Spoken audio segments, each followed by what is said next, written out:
Okay, howdy everybody. This is going to be a review for 8.5 RAA. Right? So the big thing with RAA is, just like with CP, it seems more complicated than it really is. As long as you stay focused on the 3 steps that we're about to go over, you'll have no problem doing RAA. So the first thing we're going to do is we're going to go over the steps, we'll do a really easy one, and then we'll do a harder one. So you can kind of really get a feel for what RAA looks like. So write down these steps, memorize these steps, always be thinking about these steps when you're doing RAA. So the first step is assume the opposite of what you want, right? Assume the opposite of what you want. So I don't know if any of you have a little brother or sister, but it's kind of like whenever you're riding in the car with your little brother or little sister and your mom says, hey, where do you want to go eat, right? Well, if you've got a little brother or sister and you know they always just disagree with you, right? So you use a little bit of reverse psychology and say, well, I want to eat at McDonald's, so I'll say out loud, anywhere but McDonald's. I don't want to eat at McDonald's, right? And then my little brother would say, oh, let's go eat at McDonald's, right? Or if I really didn't want to eat at McDonald's, I would say, oh, let's eat at McDonald's. And then my little brother would say, oh, let's not eat at McDonald's, right? So you actually say the opposite of what you want. Think of it as reverse psychology. Assume the opposite of what you want. So if you want B, what do you assume, right? You assume tilde B. If you want tilde D, what do you assume? D, right? You always assume the opposite. The next step is to find a contradiction. So a contradiction can be a lot of different things.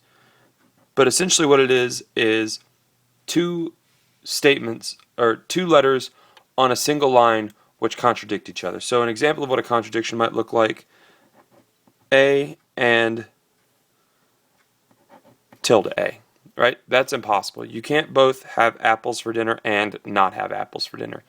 Or you could have tilde D and D, right? Also impossible. You can't have this. These are contradictions. You can't have it. You could also have, it's important to think about a bigger contradiction, right? Maybe something like A wedge B and tilde A wedge B, right? Still a contradiction. It's a little bit bigger than just these 1 letters, but there is something, and there is the opposite of that same something, or the negation of that same something. So, really important that you keep an eye out for bigger contradictions as well, because those might come up. So, find a contradiction, and we'll talk more when we do our problems about how to find one of those. And the final step is write down the opposite of what you assumed.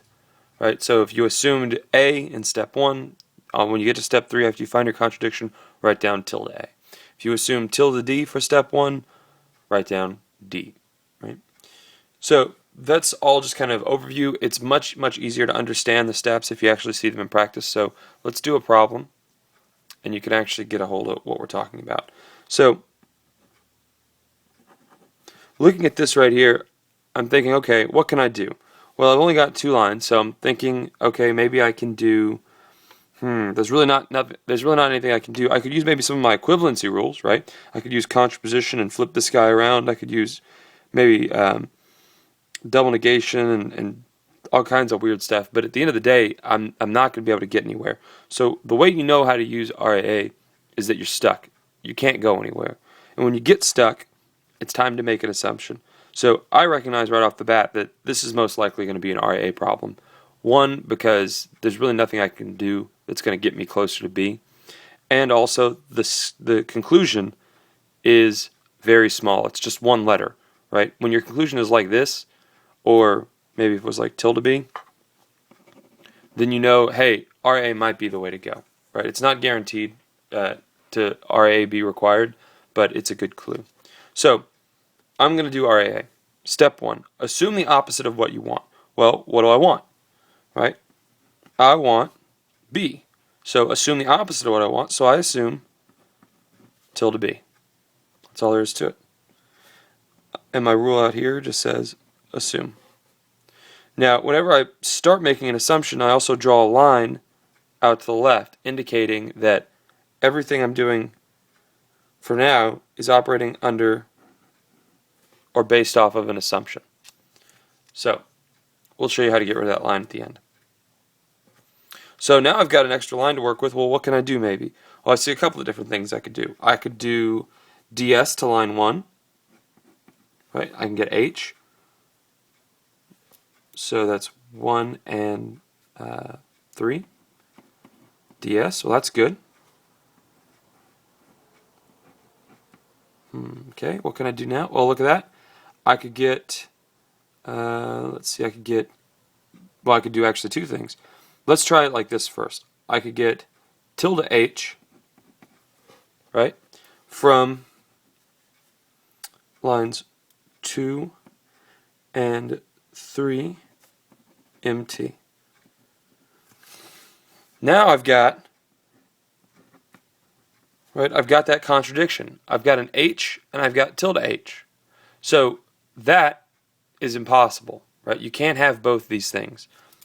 So I combine them together to really demonstrate the ridiculousness, right? You can't have something and then its negation right next to it. That's how we finish every RAA problem. Oh, sorry. Conj. Think of it, the story is like this. We assumed something, and what we assumed was so stupid of a thing to assume that it led to a contradiction.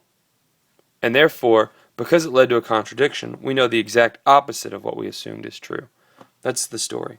But the way we finish step 2, we find a contradiction, and then we take those two pieces and we smush them together with conj to really, really show that there's a contradiction. So after we finish that, we get rid of the line, because we're no longer operating under the assumption anymore because we finished RAA. So we move on to step 3, which just says, write the opposite of what you assumed. Well, I assumed tilde b, so I write down the opposite of what I assumed, which is b, which of course is what I wanted in the first place. And the way we note that is we say where the line is, right? So 3 through, we don't use a comma, we use a dash to say 3 through 6 RAA. That's all there is to it. Step 1, assume the opposite of what you want. Step 2, find a contradiction. We did right there. Step 3, write down the opposite of what you assumed. The only thing that makes RAA harder is finding the contradiction. That's what's going to make this proof longer and longer. But otherwise, it's the exact same process. But imagine if we'd have gone back and we didn't do this. Right? We didn't do this. So we're back on line 5, and I see, okay, well, what if I got, instead of doing mt to get tilde h, what if I'd used mp to get b? Right? Get that out of there. So I used 2 and 4 mp and got b out of line 2. The question that you often get, or some people struggle with, is, can what you assumed be part of your contradiction? And the answer is absolutely. That's totally fine. Don't make it harder than it needs to be. So just because this is the thing we assumed, look, it contradicts with tilde b. So we can use that and say b dot tilde b 3 5 conj. And now look, we found that contradiction just like we did before. So once we find that contradiction, or once we use conj to demonstrate that contradiction, we pop out of the line and we write down the opposite of what we assumed, which is b. And then we just say lines 3 through 6 RAA. Now, so the big takeaway there is that you can use the thing you assumed as part of your contradiction. Some people will say, why keep going? You've got b right there. Doesn't that mean you're finished? B is the conclusion. Can't you just stop? The answer is no.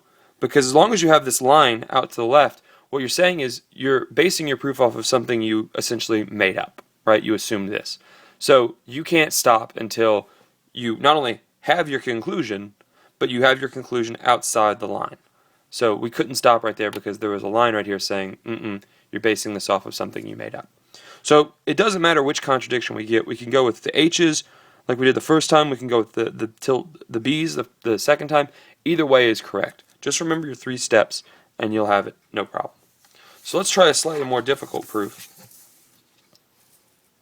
All right, here we go. So, but it's only difficult if you make it difficult, right? The actual RAA process is exactly the same. So I look at this and I say, okay, maybe I can use some of my equivalency rules, right? I could use, I don't know, commutation to flip that around. I could do a bunch of stuff, but it's really not going to get me any closer to K. There's really just no way. So maybe you do a bunch of stuff and then realize you're going to do RAA. That's fine. You don't have to start doing RAA. You can do a couple of lines and then start doing RAA. That's perfectly acceptable. So don't think that you have to necessarily go back to the beginning to use RAA. You can start RAA whenever you want. So just looking at this proof right off the bat, I know that I'm going to have to use RAA because I can't get K. So I want K. So step 1 says assume the opposite of what you want. So if I want K, I assume tilde K.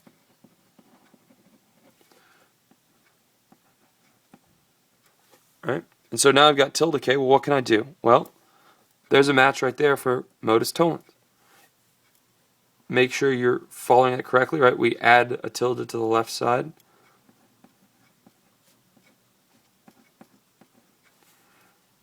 Three, 4, MT. What else can I do? Well, hopefully that should just scream De Morgan's at you at this point. That's really something that needs to be happening. If you're having trouble with that, go back to 8.3C and work on that. But this should just jump out at you as De Morgan's. And that's just 5 De Morgan's. So anytime you have a conjunction, I always recommend simplifying it. And I recommend simplifying it to get both parts, because you never know when you're going to need the other one, and it's nice to have it. Right? That way you don't have to go back and look for it. So now I've got both those parts.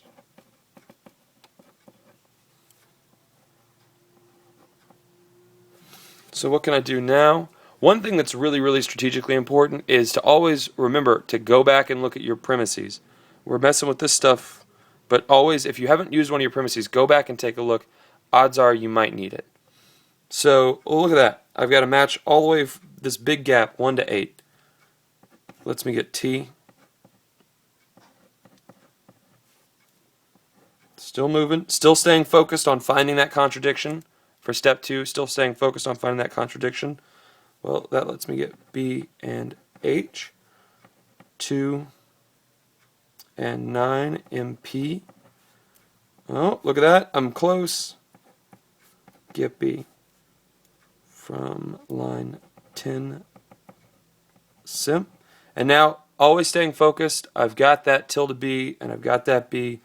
So I can finish up step 2 by conjugating them together. Tilde B and B, 7, 11, conj. Right? And when you finally get that conj, you can pop out of the arrow, right? And say, okay, write down the opposite of what I assumed. I assumed K, tilde K. That lets me write down K.